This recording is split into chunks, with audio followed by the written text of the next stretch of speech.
ಮಹನೀಯರೇ ಹಾಗೂ ಮಹಿಳೆಯರೇ, ಮೊದಲಿಗೆ ಈ ಅವಕಾಶ ಕೊಟ್ಟ ಪೂಜ್ಯ ಸ್ವಾಮೀಜಿಯವರಿಗೆ ನಾನು ಮತ್ತೊಮ್ಮೆ ಗೌರವಪೂರ್ವಕ ಕೃತಜ್ಞತೆಗಳನ್ನು ಹೇಳ್ತಾ, ಮಹಿಳೆಯ ಸ್ಥಾನಮಾನ ಈ ಕುರಿತಾಗಿ ಮಾತಾಡಬೇಕು ಅಂತ ಆದಮೇಲೆ ನಾನು ಯೋಚನೆ ಮಾಡ್ತಿದ್ದೆ, ಏನಾಗಿದೆ ಸದ್ಯದ ಪರಿಸ್ಥಿತಿಯಲ್ಲಿ ಮಹಿಳೆಯ ಸ್ಥಾನ ಅಭದ್ರವಾಗಿದೆ, ಮಾನ ಹರಾಜಾಗ್ತಿದೆ ಅಂತ. ಇದೊಂದು ಸ್ವೀಪಿಂಗ್ ಸ್ಟೇಟ್ಮೆಂಟ್ ಅಂತ ಹೇಳ್ತಾರಲ್ಲ, ಒಂದು ಬೀಸು ಹೇಳಿಕೆ ಆಗಬಹುದು. ಆದರೂ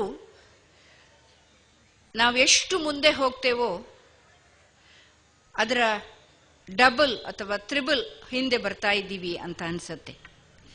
ಒಂದು ಪುಸ್ತಕ ಓದ್ತಾ ಇದ್ದೆ ನಾನು, ದ ಗ್ರೀಫ್ ಟು ಬರಿ ಅಂತ, ಹುದುಗಲಾರದ ದುಃಖ ಅಂತ. ದೇಶದ ವಿಶಿಷ್ಟ ಸಾಧನೆ ಮಾಡಿದ ಮಹಿಳೆಯರು ಈಗ ಅವರು ವಿಧವೆಯರಾಗಿದ್ದಾರೆ. ಅವರ ವೈವಾಹಿಕ ಜೀವನ ಈಗ ವಿಧವೆ ಆದ ಮೇಲೆ ಏನು ಅನ್ನಿಸ್ತದೆ ಹಾಗೆಲ್ಲ ಒಂದು ಸಂದರ್ಶನ, ಒಂದು ಪುಸ್ತಕ, ಅದು ಕನ್ನಡಕ್ಕೆ ಅನುವಾದಿಸಿದ್ದಾರೆ ಅದನ್ನು. ಅದರಲ್ಲಿ ಒಂದು ಮಾತು ಬರುತ್ತೆ, ಮಧ್ಯಕಾಲೀನ ಯುಗದ ಭಕ್ತಿ ಯುಗದಲ್ಲಿ ಪ್ಯಾರಿಸ್ನ ಚರ್ಚ್ ಒಂದರಲ್ಲಿ ಒಬ್ಬ ಕ್ರೈಸ್ತ ಸನ್ಯಾಸಿನಿಗೆ ಮಾತಾಡಲಿಕ್ಕೆ ಅವಕಾಶ ಮಾಡಿಕೊಟ್ಟಿದ್ರಂತೆ. ಆಗ ಆ ಚರ್ಚಿನ ಮುಖ್ಯಸ್ಥ ಒಬ್ಬ ಫಾದರ್, ಅಯ್ಯೋ ದೇವ್ರೇ, ಹೆಣ್ಮಕ್ಳು ಭಾಷಣ ಮಾಡೋದನ್ನ ಕೇಳುವಂತ ದುರಂತದ ಪರಿಸ್ಥಿತಿಯನ್ನ ಸೃಷ್ಟಿ ಮಾಡಿದೆಯಲ್ಲ, ನಾನೇನ್ ಪಾಪ ಮಾಡಿದ್ದೆ ಅಂತ ಭಾಷಣ ಮುಗಿಯುವವರೆಗೂ ಚರ್ಚ್ ಹೊರಗಡೆ ರೋಧಿಸ್ತಾ ಇದ್ದಂತೆ ಅವನು. ಆಗ ನನಗೆ ಯೋಚನೆ ಮಾಡುವಾಗ ಅದನ್ನು ಓದಿದ ಮೇಲೆ ಅನಿಸಿದ್ದು, ಆಗ ತುಂಬಾ ಮುಕ್ತವಾಗಿ, ಅಂದ್ರೆ ಎಲ್ಲರಿಗೂ ಕಾಣಿಸುವ ಹಾಗೆ ತಮ್ಮ ಅಸಂತೋಷವನ್ನ, ಅಸಮಾಧಾನವನ್ನ ಹೇಳ್ತಿದ್ರು ಅಂತ. ಈಗ ಏನಾಗಿದೆ ಅಂದ್ರೆ ನಾವೆಲ್ಲ ತುಂಬಾ ಉತ್ತಮಿಕೆಯ ಮುಖವಾಡ ಹಾಕೊಂಡಿದ್ದೀವಿ. ಇಲ್ಲಿರುವ ಪ್ರತಿಯೊಬ್ಬರನ್ನು ಕೇಳಿದ್ರೂ ಖಂಡಿತ ಹೆಣ್ಮಕ್ಳು ಮುಂದೆ ಬರಬೇಕು, ಓದಬೇಕು, ಸ್ಥಾನಮಾನ ಗಳಿಸ್ಬೇಕು, ಪ್ರಧಾನಮಂತ್ರಿಗಳು ಆಗಬೇಕು, ವಿಮಾನನೂ ನಡೆಸಬೇಕು, ಎಲ್ಲನೂ ಮಾಡಬೇಕು. ಅಂತರಂಗದಲ್ಲಿ ಅವರ ಖಾಸಗಿ ವಲಯದಲ್ಲಿ ಕೂತ್ಕೊಂಡು ಮಾತಾಡ್ತಾರೆ, ಆ ಅಮ್ಮನಿಗೆ ಏನು ಬರುತ್ತೋ ಸುಮ್ಮನೆ ಸೈನ್ ಹಾಕು ಅಂತ ಹೇಳು,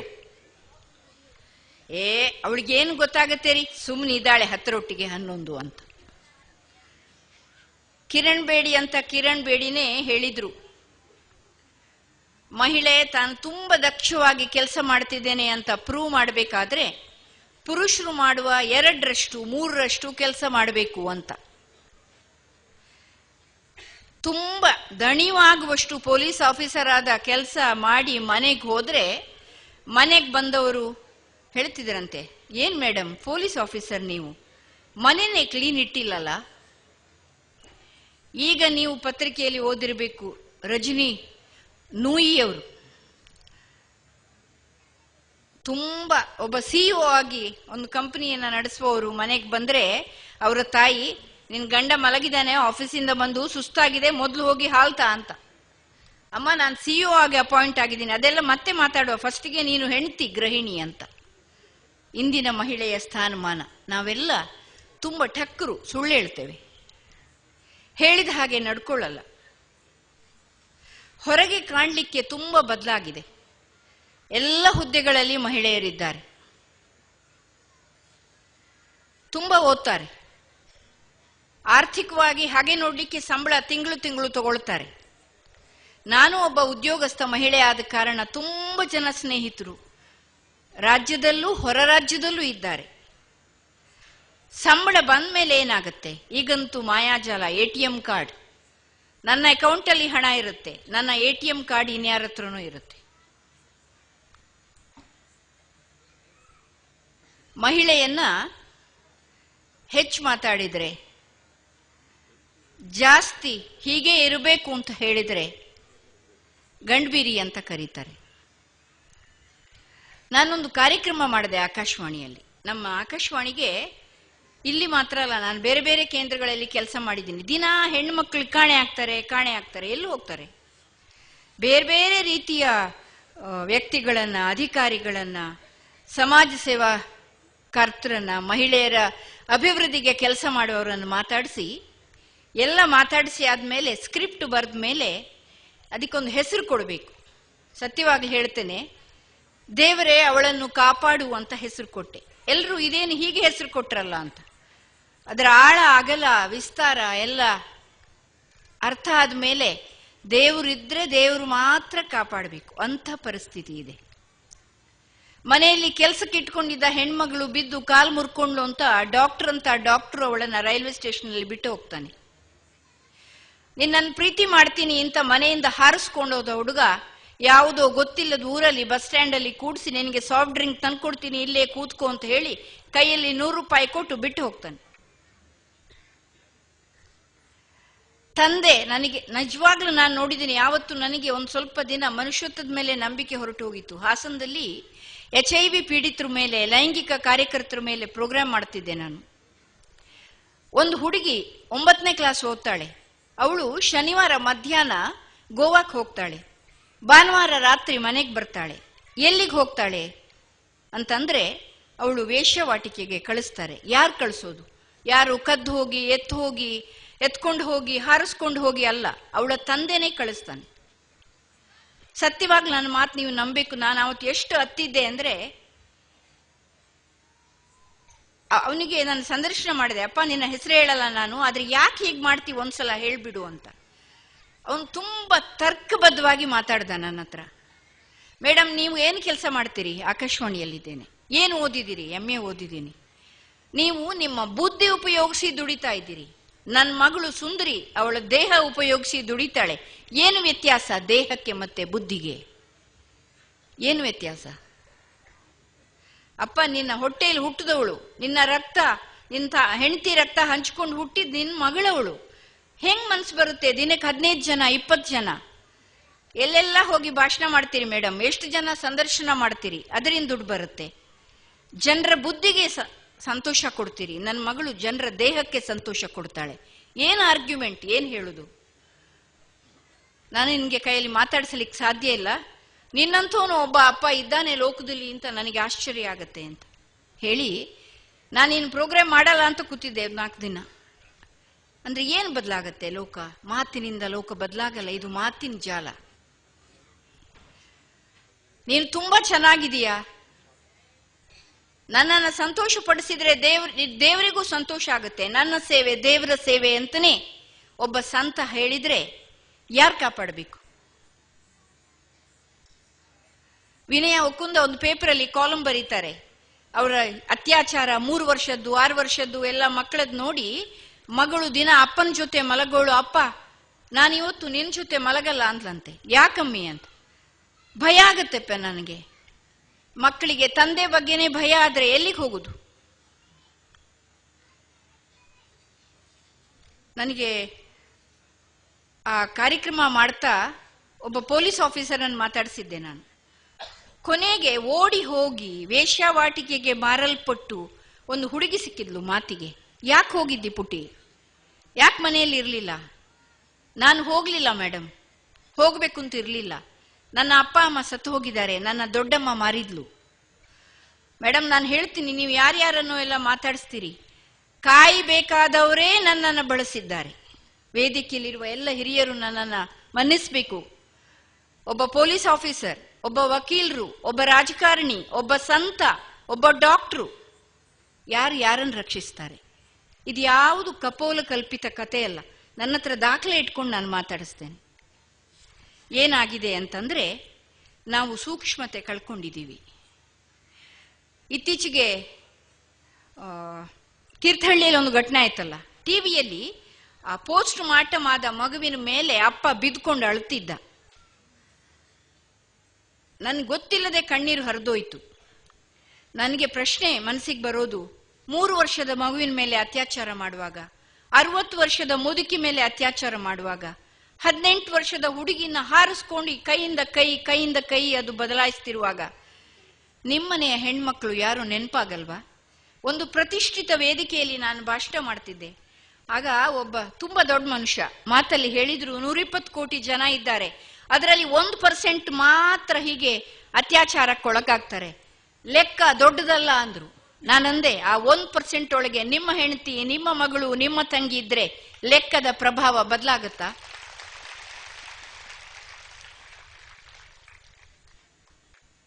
ನಾವು ಮಾತಾಡ್ತೇವೆ, ಮಾತಿಗೆ ಸರಿಯಾಗಿ ನಡ್ಕೊಳ್ಳಲ್ಲ, ನಮ್ಮ ಮಕ್ಕಳನ್ನು ಸರಿಯಾಗಿ ಬೆಳೆಸಲ್ಲ. ನಾನು ಮೊನ್ನೆ ಬಂಜಗೆರೆ ಜಯಪ್ರಕಾಶ್ ಜೊತೆ ಸಂದರ್ಶನ ಮಾಡ್ತಿದ್ದೆ. ನಮ್ಮ ಮನೆಯಲ್ಲಿ ಕಂಪ್ಯೂಟರ್ ಇದೆ. ಅತ್ಯಾಚಾರ ಆದ ಹೆಣ್ಣು ಮಗಳು ಅಳುತ್ತಾ ಇರುವಾಗಲೂ ನಾವು ಅದರ ಮುಂದೆ ಊಟ ಮಾಡ್ತೀವಿ. ಜಯಂತ್ ಕಾಯ್ಕಿಣಿ ಬಹಳ ಚೆನ್ನಾಗಿ ಹೇಳ್ತಾರೆ, ನಾವು ರಾಕ್ಷಸರಾಗಿದ್ದೀವಿ, ನಮ್ಗೇನಾಗಲ್ಲ. ಕೊಳೆ ಆಗಿದೆ, ರಕ್ತ ರಾರಾಕಾರ ಹರಿದಿದೆ, ಅದನ್ನು ನೋಡ್ಕೊಂಡು ನಾವು ಕುರುಕುರು ಏನಾದ್ರು ತಿಂತಾ ಇರ್ತೀವಿ. ನೋಡ್ತೀವಿ, ನಾವು ಟಿವಿ ನೋಡ್ತೀವಿ ಜ್ಞಾನಕ್ಕೆ.